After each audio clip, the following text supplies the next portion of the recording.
Let's start with a question you probably ask yourself on a random Tuesday night. Where does all the money go? You work hard.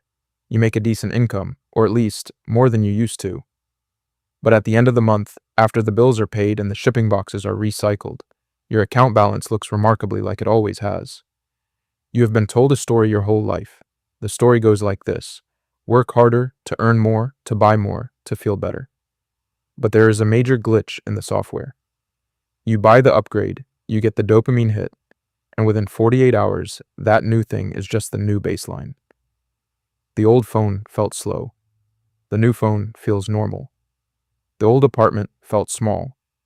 The new one feels standard. Psychologists call this the hedonic treadmill.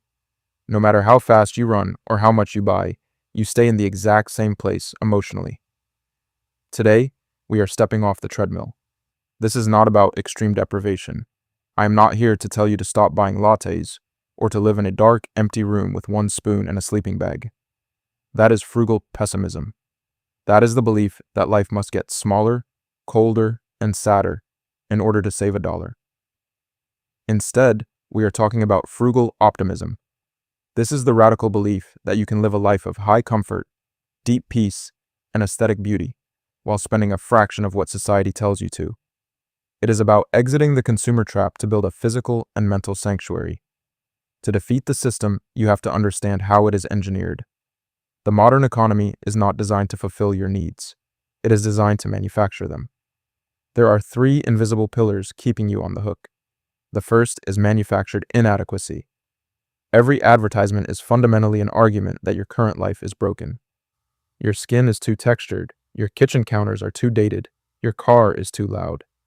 They sell you the cure to an illness they created. The second pillar is micro-friction capitalization. In the past, spending money required effort. You had to physically walk into a store, count paper bills, and hand them over. Today, one-click ordering, facial recognition payments, and automatic subscriptions have removed all purchasing friction. When it takes 0 seconds to think about a purchase, you are no longer making conscious choices. You are just executing habits. The third pillar is the customization illusion. We are tricked into believing that our identity is constructed by our purchases. We tell ourselves, I am a coffee person, so I need the $800 espresso machine. Or, I am a minimalist, so I need this $80 linen shirt. But the reality check is simple. You are not your cargo. True lifestyle design is not about choosing which brand defines you. It is about realizing you do not need a brand to be defined. When you see through this architecture, something amazing happens. The urge to buy does not just get suppressed, it completely evaporates. You stop looking at items as prizes and start seeing them for what they often are: heavy anchors keeping you tied to a desk. Now, let's pivot to construction. How do we build a life that feels luxurious but costs next to nothing to maintain? We do it by decoupling comfort from cost. True luxury is not an expensive label. It is space, light, time, silence, and autonomy. Here is how you build a physical sanctuary on a budget. First, focus on tactile, high-impact elements. Do not try to upgrade your whole house at once. Focus strictly on the items your body interacts with every single day. Take your sleep architecture. You spend a third of your life in bed. You do not need a designer bed frame. Buy a high-quality, dense mattress topper and 100% cotton sheets, which you can often find on deep discount at outlet stores or open box sales. The sensory experience of climbing into a crisp, perfectly made bed rivals any 5-star hotel. Next, consider the light shift. Harsh overhead lighting induces low-level anxiety. Swap your bulbs for warm, amber LEDs.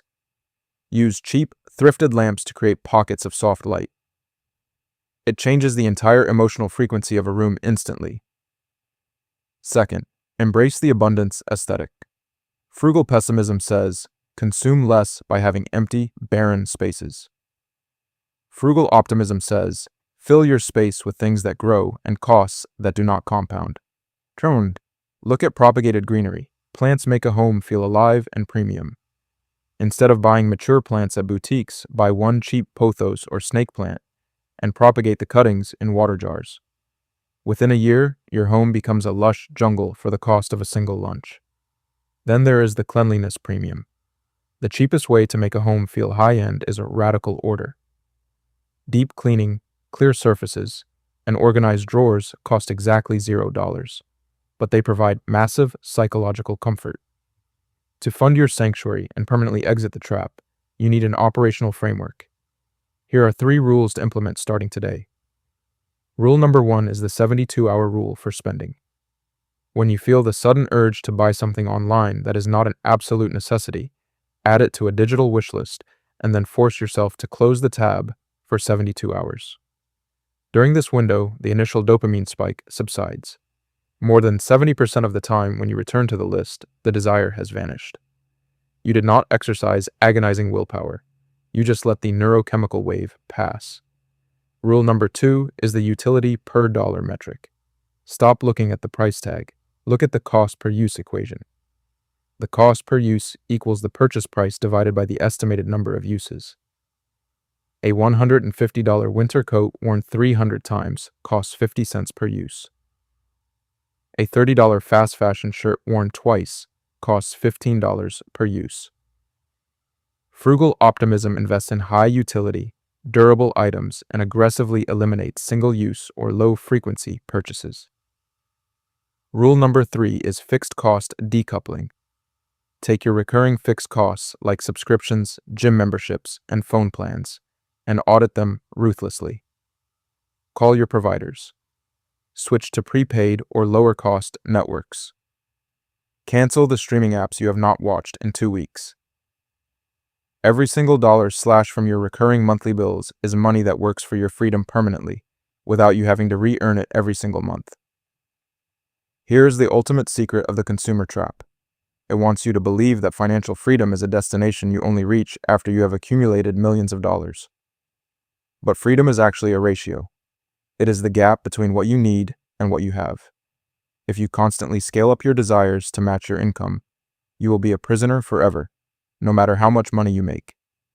But the moment you deliberately cap your consumer desires, the moment you decide that your small, beautiful, high-comfort sanctuary is enough, you instantly become rich. You win the game by refusing to play it.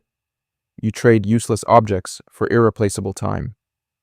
You trade keeping up appearances for deep, unshakable peace. Build your sanctuary, step off the treadmill, and welcome to the Art of Frugal Optimism.